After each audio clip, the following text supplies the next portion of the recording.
হারোয়া বিধানসভায় পিয়ারুল ইসলাম অভিযোগ করছেন ভোটের সময় কাউকে ভোট দিতে দেয় না, ছাপ্পা মারে। কিন্তু এবার বিএসএফ যেভাবে টহল দিচ্ছে, বিএসএফ মাইকিং করে বলছে যার ভোট সেই দেবে, কেউ যদি বাধা দেয় আমাদের জানাবেন। এবং অ্যাডভোকেট পিয়ারুল ইসলাম আবেদন করেছেন 2026-এর নির্বাচন শান্তিপূর্ণভাবে হয় এবং যেন নির্বাচন কমিশনের কাছে আবেদন করেছেন। তাই সাধারণ মানুষকে বলবো আপনারা না ভয় পেয়ে নিজ নিজ ভোট দেবেন। আরো কি বলছেন দেখুন বিস্তারিত প্রতিবেদনে। ছাপ্পা ভোট হয়, ম্যাক্সিমাম বুথে ভোট হয় না। এখানে যারা বুথ কমিটির যারা নেতারা আছে এবং অঞ্চল সভাপতি আছে তারা ছাপ্পা মেরে মানুষকে ভয় দেখিয়ে ভোট করায় জোর করে। এর আগেও দেখেছেন দুগদিয়াতে আমাদের দুটো ছেলে ঝান্ডা মারছিল, সেখানে তাদেরকে ডাইরেক্ট অঞ্চল সভাপতিকে মারধর করেছে এবং তাকে নিয়ে আমরা কমপ্লেন করেছি থানাতে এবং কেস হয়েছে। তার পরিপ্রেক্ষিতে সে কি বলছে যে আবার মারবো, আমাকে কেস করেছে। আমি পার্টি অফিসে বলছে যে কিরকম ক্ষমতা আছে আমাকে তুলে নিয়ে যা।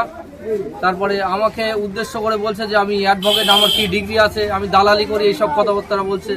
আমি তাকে বলতে চাই তিনি যে মাটির ব্যবসা করে, চুরি করে মাটির ব্যবসা করে, মাটিগুলো ইনলিগালি ভাবে বেআইনিভাবে কেটে নেয়, তার কি লাইসেন্স আছে না থানা থেকে লাইসেন্স দিয়ে রেখেছে, সেটা তাকে আপনারা জিজ্ঞাসা করবেন তো। আর আমি আইনতভাবে সরকারিভাবে পড়াশোনা করেছি, আমার লাইসেন্স আছে। তিনি যদি চাই ভোটের পরে তাকে দেখিয়ে দেবো আমি।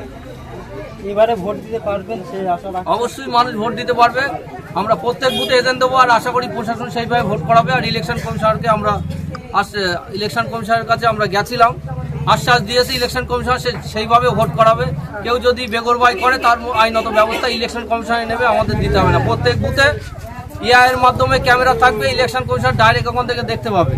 দেখতে পেলে ইলেকশন কমিশনই তার করবে, আমরা শুধু কমপ্লেনটা দেবো, ইলেকশন কমিশনার তার বিরুদ্ধে ব্যবস্থা নেবে।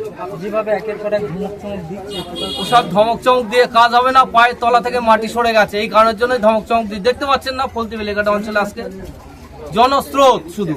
এখানে আমাদের বুথের কর্মীরা আছে, অঞ্চলের কর্মীরা আছে, লিডাররা আছে, এরাই আজকে এই স্রোতটার জন্য এরাই আজকে কম্পিটেন্ট হয়েছে বলে এটা হয়েছে আজকে, না হলে সম্ভব হতো না।